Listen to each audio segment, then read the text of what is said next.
Good evening, welcome to news 360. నేను మీ అవినాష్ జనగామ. ఇక details చూస్తే సుదీర్ఘ పోరాటాలు, ఎన్నో కష్ట నష్టాలు ఎదుర్కొని తెలంగాణ రాష్ట్రాన్ని సాధించుకున్నామని, తాము బంగారు తెలంగాణ దిశగా పాలన సాగిస్తుంటే మాయమాటలు, బూటకపు హామీలతో కాంగ్రెస్ సర్కార్ గద్దె ఎక్కిందని మాజీ సీఎం బీఆర్ఎస్ పార్టీ అధినేత గులాబీ పార్టీ రజతోత్సవ సభలో విమర్శించారు. రాష్ట్ర కాంగ్రెస్ పైనే కాక కేంద్ర బీజేపీ పైన ఆయన విమర్శలు చేశారు. దీంతో కాంగ్రెస్ బీజేపీ నేతలు కౌంటర్ ఇచ్చారు. కేసీఆర్ ఉపన్యాసం కొత్త సీసాలో పాత సారా మాదిరి ఉసూరుమనిపించిందని ఎమ్మెల్సీ డాక్టర్ అద్దంకి దయాకర్ అన్నారు. రెచ్చగొడితే రెచ్చిపోవడానికి తెలంగాణ ప్రజలు సిద్ధంగా లేరని ఆయన అన్నారు. 7 లక్షల కోట్ల రూపాయల అప్పులు చేసిన విషయాన్ని కేసీఆర్ మర్చిపోయినా తెలంగాణ ప్రజలు మర్చిపోలేదని అన్నారు. రైతు రుణమాఫీ, ఉచిత విద్యుత్, ఉచిత gas, free RTC bus, Rajiv Yuva Vikasam ఇవేమీ కేసీఆర్ కళ్లకు కనిపించడం లేదా అని అద్దంకి ప్రశ్నించారు. స్పీచ్ కొరకు ఇన్ని రోజులుగా తెలంగాణలో ఉన్న మీ పార్టీ నాయకులను, అటు వరంగల్లో ఉన్న వాళ్ళని ఎన్ని తిప్పలు పెట్టిండ్రు. ఎడ్ల బండ్లు అన్నారు, సైకిళ్ళు అన్నారు. మీ ఒక్కరి స్పీచ్ కొరకు ఇన్ని రోజులు వినలేదని చెప్పి కొత్తగా ఏదో మాట్లాడుతుండ్రని చెప్పి అలా వరంగల్ ప్రజలనే కాదు తెలంగాణ ప్రజలంతా కూడా హింసరాజుగా హింసించిన మీ యొక్క స్పీచ్ చూస్తే ఇంకెప్పుడు మీరు మారుతారు? ఎక్కడున్నాడు రేవంత్ రెడ్డి గారు? ఎక్కడున్నది కాంగ్రెస్ పార్టీ? ఎక్కడ ఉన్నది రాహుల్ గాంధీ ఆలోచన విధానం? మీరు ఎక్కడ ఉన్నారు?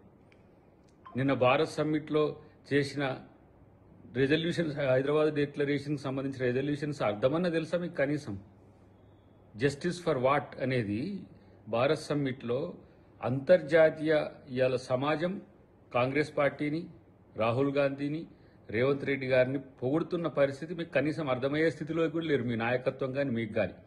కాబట్టి ఇలాంటివి పాత చింతకాయ పచ్చడి స్పీచ్లు విని విని తెలంగాణ ప్రజలకు బోరు కొట్టింది కేసీఆర్ గారు. ఇంకెందుకు ఇలాంటి, మీరేం ప్రజలు రెచ్చగొడితే రెచ్చిపోవడానికి ఏం సిద్ధంగా లేరు.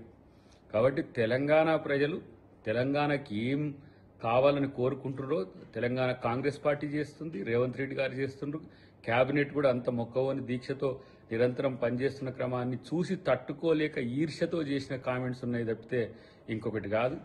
ఇలా కాబట్టి ఇలా మీ పార్టీని బతికించుకోవడానికి బీజేపీని ఏదో తిట్టినట్టు తిట్టడానికి ఒక ప్రయత్నం చేసింది. కానీ బీజేపీ మీరు ఒకతాను ముక్కలే అని మాత్రం మాకు స్పష్టమైంది ఈ మీటింగ్తో. ఈ ఒక్కని స్పీచ్ కొరకు ఇన్ని రోజులుగా తెలంగాణలో ఉన్న మీ పార్టీ నాయకులను, అటు వరంగల్లో ఉన్న వాళ్ళని ఎన్ని తిప్పలు పెట్టిండ్రు. ఎడ్ల బండ్లు అన్నారు, సైకిళ్ళు అన్నారు. మీ ఒక్కరి స్పీచ్ కొరకు ఇన్ని రోజులు వినలేదని. కేసీఆర్ మనసంతా విషయంతో నిండిపోయిందని మంత్రి పొంగులేటి శ్రీనివాసరెడ్డి అన్నారు. ధనిక రాష్ట్రాన్ని అప్పుల రాష్ట్రంగా మార్చిన ఘనత కేసీఆర్ పొందారని ఆయన విమర్శించారు. అధికారంలోకి రావాలని కేసీఆర్ పగటి కలలు కంటున్నారని, అయితే అది ఎప్పటికీ అసాధ్యమని ఆయన అన్నారు. కాంగ్రెస్ అమలు చేస్తున్న రైతు రుణమాఫీ, ఉచిత కరెంట్, ఉచిత బస్, ఉచిత గ్యాస్, రాజీవ్ యువ వికాసం కేసీఆర్ కళ్ళకు కనిపించట్లేదా అని పొంగులేటి మండిపడ్డారు. కేసీఆర్ హరీష్ రావులు కాదు, కేసీఆర్ అసెంబ్లీ వస్తే ఆయన చేసిన ఘనకార్యాలు వివరిస్తామని పొంగులేటి అన్నారు. మీరమలి సాక్షిగా మీరన్నట్టు మీ బచ్చాగాళ్ళతో కాదు మాట్లాడేది. మీ బచ్చాగాళ్ళతో మీరే ఆయన సర్టిఫికెట్ ఇచ్చారే, ఆ బచ్చాగాళ్ళతో కాదు. రండి, మీరు వస్తే మీ అద్భుతాలు ఏంటో చెప్తాం కదా, చెప్తాం సార్. మీరు వస్తే మీ అద్భుతాలు, మీ ఘనకార్యాలు తప్పకుండా తెలంగాణ ప్రజలకి ఒక్కొక్కటి చూపిస్తాం. సాక్షిగా మీరన్నట్టు సోనియా గాంధీ తెలంగాణ ఇవ్వకపోయి ఉంటే కేసీఆర్ ఎన్ని చెరువులు నీళ్లు తాగినా తెలంగాణ వచ్చేది కాదని మంత్రి పొన్నం ప్రభాకర్ అన్నారు. దమ్ముంటే ఉచిత బస్, ఉచిత కరెంట్, 500 గ్యాస్ పై రిజల్యూషన్ చేయాలని ఆయన అన్నారు. మీ సోషల్ మీడియాలు, మీ అనూయాలు చెప్పిందే మీకు తెలుసు. ఊళ్లకు వెళ్ళి అడిగితే తెలుస్తుంది సన్న బియ్యం ఎలా ఉన్నాయో అని పొన్నం తెలిపారు. తెలంగాణకు ఏం కావాలో దానికోసం సీఎం రేవంత్ రెడ్డి, మంత్రులు దానికోసం అహర్నిశలు శ్రమిస్తున్నారని తెలియజేశారు. పార్టీ విలన్ అయితే, ఒకవేళ తెలంగాణ కాంగ్రెస్ పార్టీ ఇయ్యకపోతే కేసీఆర్ 3 చెరువులు తాగినా 100 కేసీఆర్లు వచ్చినా తెలంగాణ ఏర్పడేది కాదు. సోనియా గాంధీ గారు లేకపోయి ఉంటే ఆ మాట ప్రత్యక్షంగా ఆయన తెలుసు పార్లమెంట్లో. కాంగ్రెస్ పార్టీ విలన్ అయితే, ఒకవేళ తెలంగాణ కాంగ్రెస్ పార్టీ ఇయ్యకపోతే కేసీఆర్ 3 చెరువులు తాగినా 100 కేసీఆర్లు వచ్చినా తెలంగాణ ఏర్పడేది కాదు. సోనియా గాంధీ గారు లేకపోయి ఉంటే ఆ మాట ప్రత్యక్షంగా ఆయన తెలుసు పార్లమెంట్లో. కాంగ్రెస్ పార్టీ విలన్ అయితే ఒకవేళ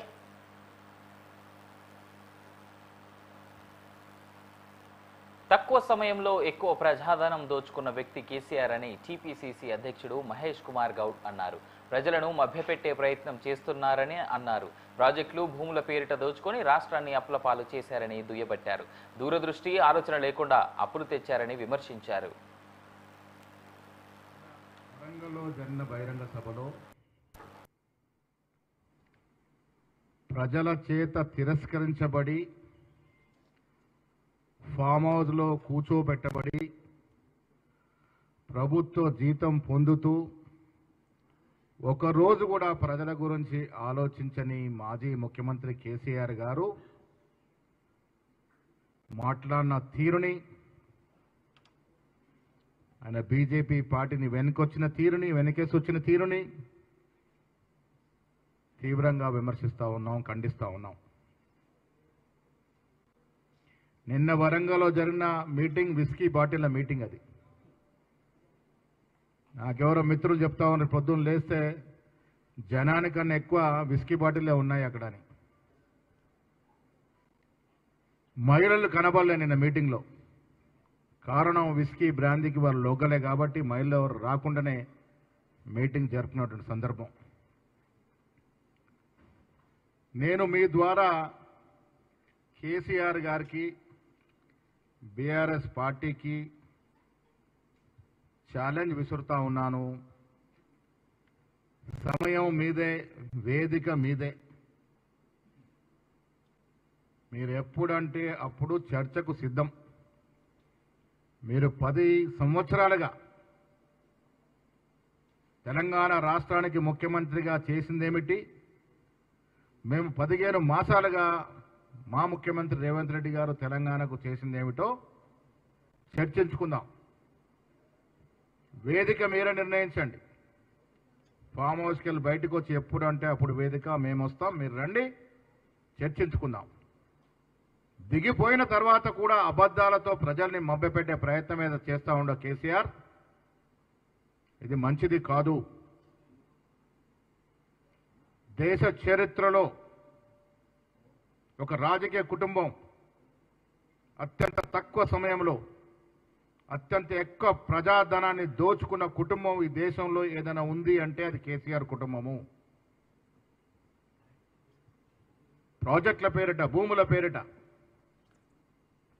ప్రజల సొత్తుని దోచుకోవడమే కాకుండా ఈ రాష్ట్రాన్ని అప్పుల పాలు చేసి, ఒక దూరదృష్టి లేకుండా, ఒక విజన్ లేకుండా, ఒక ఆలోచన లేకుండా ఇబ్బడి ముబ్బడిగా అప్పులు తెచ్చి ఈ రాష్ట్రాన్ని అప్పులో కూర్చోబెట్టి పలాయనం చిత్తగించిన మనిషి ఇవాళ కాంగ్రెస్ పార్టీ గురించి మాట్లాడుతూ ఉన్నారు. తెలంగాణ మళ్ళీ ఎప్పుడు కూడా బాగోకుండా అంత పాతాల్లోనికి దిగజార్చినటువంటి కేసీఆర్ ఎప్పటికీ తెలంగాణ రాష్ట్రానికి విలన్గానే మిగిలిపోతాడు. రానున్న యువతరం ఎప్పుడు నేను క్షమించదు. నిన్న వరంగల్లో జరిగిన బహిరంగ సభలో ప్రజల చేత అధికారం పోయిన అక్కసును కేసీఆర్ ఎల్కతుర్తి సభలో వెళ్లగక్కారని రాష్ట్ర మంత్రి సీతక్క అన్నారు.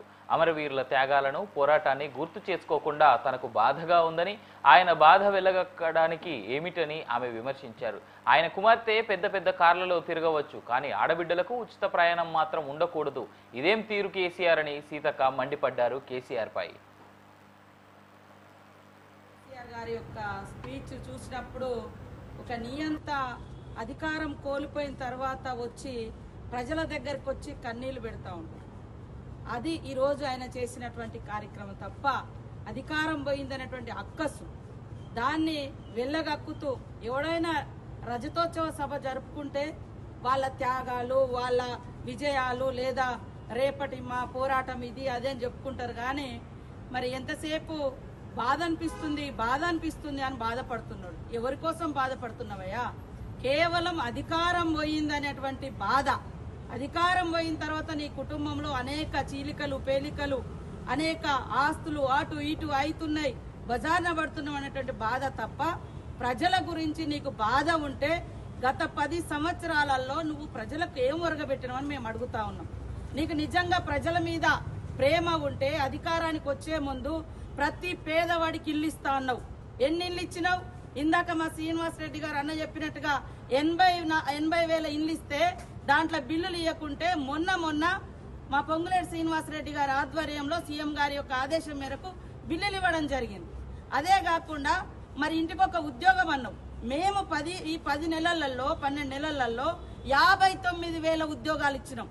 అనేక మంది నిరుద్యోగులను వాడుకొని నువ్వు అధికారానికి వచ్చి వాళ్ళని అణిచివేస్తే వాళ్ళు చాలా మంది ఆనాడు ఆత్మహత్యలు చేసుకున్నారు. అదే కాకుండా సర్పంచ్ల బిల్లులు అబద్ధాలను 10 సార్లు చెప్తే నిజమైతుందనే భ్రమలలో ఆ కుటుంబం ఉంది. అందుకనే పదే సోషల్ మీడియా తోటి కూడా తప్పుడు వార్తలు రాయించి మరి తప్పుడు ప్రచారం చేస్తున్నారు. కాబట్టి తప్పుడు వెధవలకు తప్పుడు ఎవరైతే ఉంటారో అలాంటి వాళ్ళకు ఖచ్చితంగా కేసులు పెడతాం. ఈరోజు మరి ఏదైతే మా ప్రభుత్వంలో ఇల్లు ఇవ్వడం జరుగుతుంది ఇవ్వడానికి ప్రయత్నించడం అంటున్నారు. మేము అడ్డుకునే ప్రయత్నం చేస్తే ఆ సభ జరుగునా, ఆ స్థలం నీకు వచ్చినా అక్కడ అనేక వాగులు, అదేవిధంగా చెరువులు, కాలువలు, గవర్నమెంట్ కాలువలు కూడా నిస్సిగ్గుగా పూర్తి చేసి ఇవాళ మరి సభ పెట్టుకున్నారంటే ప్రభుత్వం ఒక ప్రజాస్వామిక ప్రభుత్వం కాబట్టి ఆలోచించి ఇవాళ పర్మిషన్ ఇస్తే ఇవాళ ముసలి కన్నీళ్లు గార్చడం కోసం రాష్ట్రం ఆగమైంది. రాష్ట్రం ఎందుకు ఆగమైందా? నీ కుటుంబం అధికారం పోయింది కాబట్టి నువ్వు ఆగమైనటువంటి బాధలో నువ్వు ఉన్నావు. ఇవాళ అసెంబ్లీ అనేది రాష్ట్రానికి ఒక దేవాలయం, చట్టాలు చేసేటువంటి సంస్కరణలు తెచ్చేటువంటి మరి గొప్ప చర్చా వేదిక అసెంబ్లీ అనేది. కానీ ఈరోజు అసెంబ్లీని కూడా సొల్లు కబురు అన్నావంటే అంటే సొల్లు కబురు అన్నటువంటి ఈ మాజీ ముఖ్యమంత్రికి ఈ కేసీఆర్ కు మళ్ళీ అసెంబ్లీలో అడుగుపెట్టే అర్హత ఉందా? అసలు ఆ పార్టీ వాళ్ళు అసెంబ్లీలో అడుగుపెట్టే అర్హత ఉందా నేను అడుగుతున్నా. అంటే మీకు అధికారం ఉంటేనే అసెంబ్లీకి వస్తారు, అధికారం లేకుంటే అసెంబ్లీకి రావంటే అసలు నువ్వేం నాయకుడు అంటున్నా? ప్రజల తరపున అధికారం ఉన్నా లేకున్నా ప్రజల తరపున మాట్లాడేవాడు నిజమైన నాయకుడు. నీకు అధికారం లేకుంటే అసెంబ్లీ సొల్లు కబుర్లాగంటే నీ కొడుకుని ఎందుకు పంపిస్తున్నావు? నీ అల్లుడిని ఎందుకు పంపిస్తున్నావు? మీ బచ్చగాళ్ళు అన్నావు కదా, బచ్చగాళ్ళని ఎందుకు పంపిస్తున్నావు? అందరినీ ఫామ్ హౌస్ లో పెట్టుకొని అక్కడ ట్రైనింగ్ ఇచ్చుకోండి, అది బాగుంటది. కాబట్టి ఈ రోజు కేసీఆర్ బాధ అంతా అధికారం పోయిందని తప్ప నిజంగా ఒక్కటంటే ఒక్కటి ఈ రాష్ట్రానికి ఉపయోగపడేది గాని వాస్తవాలు గాని ఆయన మాట్లాడలేకపోయిండు. ఒక నియంత అధికారం కోల్పోయిన తర్వాత ప్రజల్లోకి వస్తే ఎలా ముసలి కన్నీరు గాస్తాడో దానికి ప్రత్యక్ష సాక్ష్యం కేసీఆర్ ప్రసంగం. ఇంతకంటే అందులో ఏమీ లేదు, పసలేదు. ఆడబిడ్డలు ఎక్కేది ఏంటిది? ఎర్ర బస్సు. ఇవాళ మీ బిడ్డ అంటే సరే పెద్ద కార్లలో తిరుగుతుంది, చాలా మరి అనుభవిస్తుంది. ఉద్యమ ఆకాంక్షను వాడుకొని మీ కుటుంబం మీరు అధికారంలోకి వచ్చి 10 ఏళ్ళు దర్జాగా ఉన్నారు.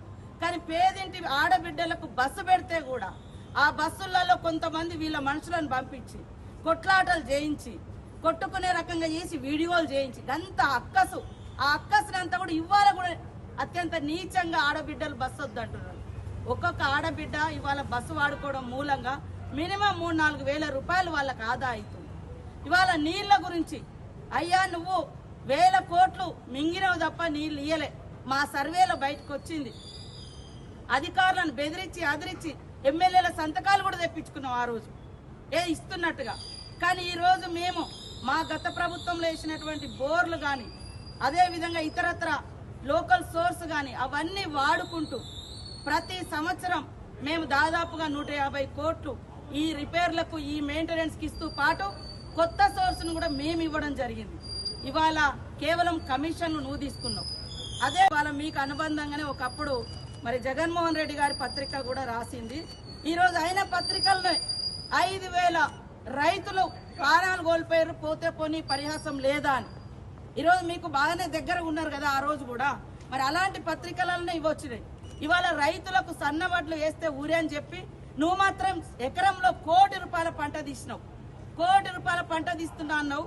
మరి ఎందుకు ఆ విషయం రైతులకు వివరించలేకపోయినావు, నేర్పించలేకపోయినావు? రాష్ట్రానికి పెద్దనే కదా అన్నాడు. ఈ రోజు పోలీసుల విషయంలో మాటకు పోలీసులను బెదిరిస్తా ఉన్నాను, మేము వస్తాం. నీ అంత నీచంగా నీ అంత దరిద్రంగా పోలీస్ వ్యవస్థను ఎవరు వాడుకోలే. ఫామ్ హౌస్ కాడ కాపలా పెట్టుకున్నావు. ఫామ్ హౌస్ అనేది నీ ప్రైవేట్, నువ్వు రోజు ఫామ్ హౌస్లోనే ఉంటావు, పాపం వాళ్ళు అక్కడనే కాపులా గాయాలి. ప్రజలకు రక్షణ కాదు, నీకు రక్షణ కాసే విధంగా చేసుకున్నావు. ఇది నీ పరిపాలన. ఇవాళ ఆడబిడ్డలకు బస్సు ఇస్తే నచ్చదు, పేదింటి ఇండ్లలో 500 గ్యాస్ ఇస్తే నచ్చడం లేదు, పేద కుటుంబాలకు ఇండ్లు ఇస్తే నచ్చడం లేదు, నిరుద్యోగ యువతకు ఉద్యోగాలు ఇస్తే నచ్చడం లేదు. మరి అదే విధంగా ఇండ్లల్లో గుడిసెలల్లో కరెంట్ ఇయ్యలేను ఒక్కరోజు కూడా. ఆ రోజు నేను ఉచితంగా కరెంట్ ఇచ్చినా అని చెప్తున్నాను, నువ్వు సవాల్, మేము చర్చకు సిద్ధం. కరెంటు బిల్లులు కూడా కట్టకుండా 60,000 కోట్ల రూపాయలు 60,000 కోట్ల రూపాయలు బకాయి పెట్టిపోయినావయ్యా. ఇవాళ అప్పులు తెచ్చడం గొప్ప అని చెప్తున్నావు. ఇవాళ మొత్తం అమ్మేసి అప్పులు చేసి ఇవాళ ఆ భారం అంతా ఈ ప్రభుత్వం మీద మోసి ఇవాళ మొసలి కన్నీరు, ఒక నియంత వచ్చి మొసలి కన్నీరు గారుస్తున్నారు. 10 ఏళ్లలో నువ్వు ధర్నా చౌకను కూడా ఉంచలేదు. ఇవాళ మళ్ళా నీ సిగ్గుగా వచ్చి నీ బిడ్డ కొడుకు అల్లుడు వచ్చి అక్కడ ఇందిరా పార్కు కాడ మేము ఓపెన్ చేసినటువంటి ధర్నా చౌకను వాడుకొని ధర్నాలు చేస్తారు, ముసలి కన్నీళ్లు గారుస్తున్నారు. రాష్ట్రంలో లక్షల కోట్లు అప్పులకు కేసీఆర్ కారణం కాదా అని ఏలేటి మహేశ్వర్ రెడ్డి ప్రశ్నించారు. పనికి మాలిన డ్యాంలు కట్టి రాష్ట్రాన్ని అప్పులపాలు చేశారని విమర్శించారు. ఎన్ని రకాలుగా మాయ చేయడానికి కేసీఆర్ ప్రయత్నించినా తెలంగాణ ప్రజలు మాయలో పడే పరిస్థితిలో లేరని అన్నారు. గత 10 ఏళ్లలో తెలంగాణకు బీజేపీ ఎన్ని నిధులిచ్చిందో చర్చకు కేసీఆర్ సిద్ధమా అని మహేశ్వర్ రెడ్డి ప్రశ్నించారు.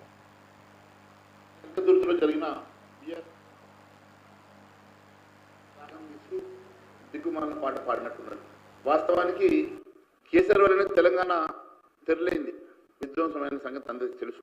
తెలంగాణలో విధ్వంసానికి మొదటి ముద్దాయి కేసీఆర్ కాదని అడుగుతున్నా. ఈరోజు ఈ రాష్ట్రంలో ఇన్ని లక్షల కోట్ల అప్పుకు కారణం ఎవరు? ఈ రాష్ట్రంలో పనికిమాల ప్రాజెక్టులు కట్టి లక్షల కోట్లు బాకీ చేసింది ఎవరు? ఈ రాష్ట్రం అధోగతి పాలు కావడానికి కారణం ఎవరో కేసీఆర్కి తెలియదని అడుగుతున్నా.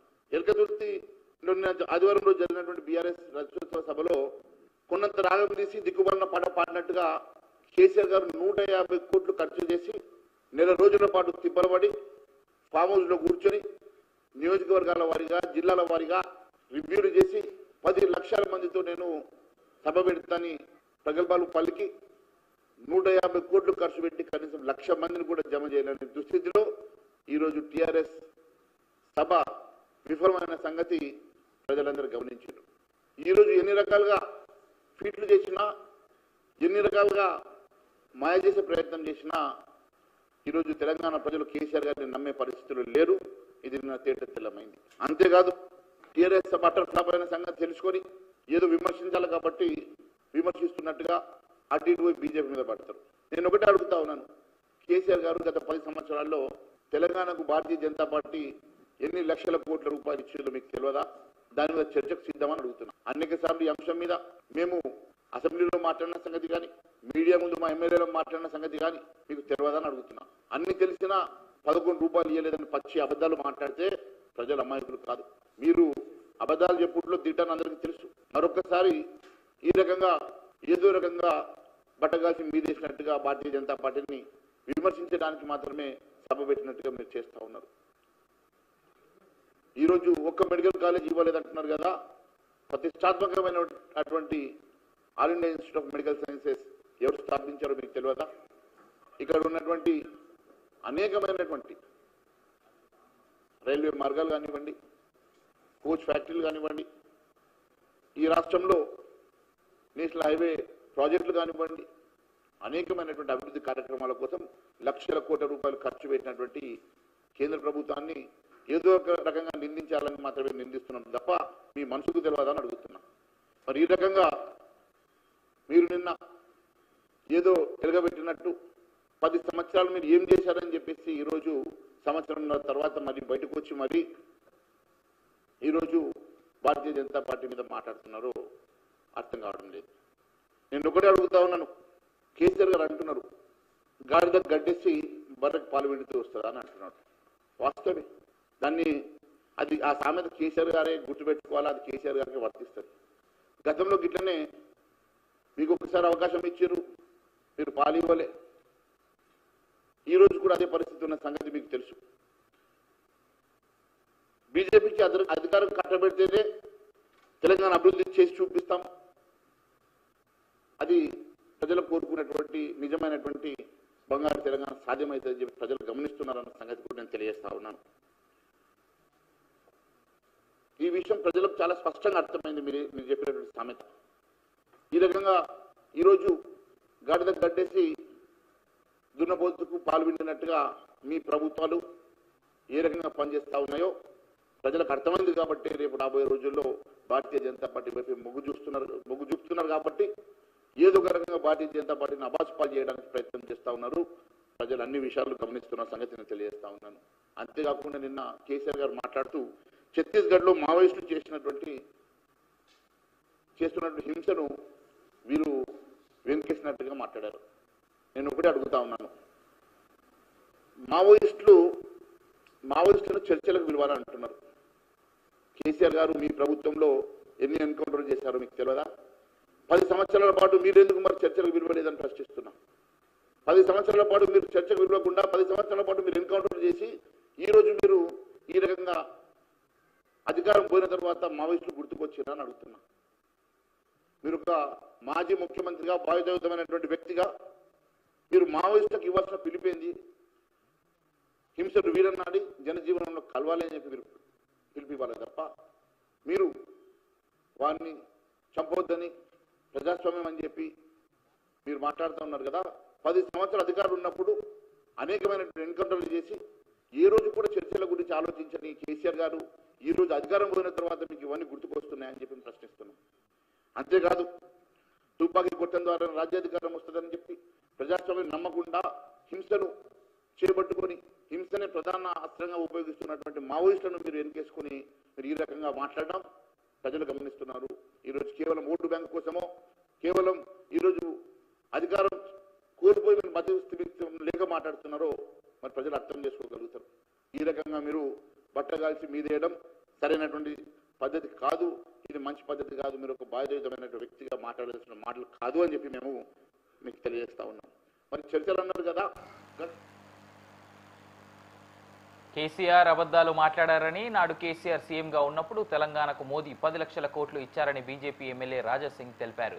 దురదృష్టం కొద్దీ తమ నేతలు లేరని, లేకుంటే గత ఎన్నికల్లోనే బీజేపీ అధికారంలోకి వచ్చేదని రాజాసింగ్ అన్నారు.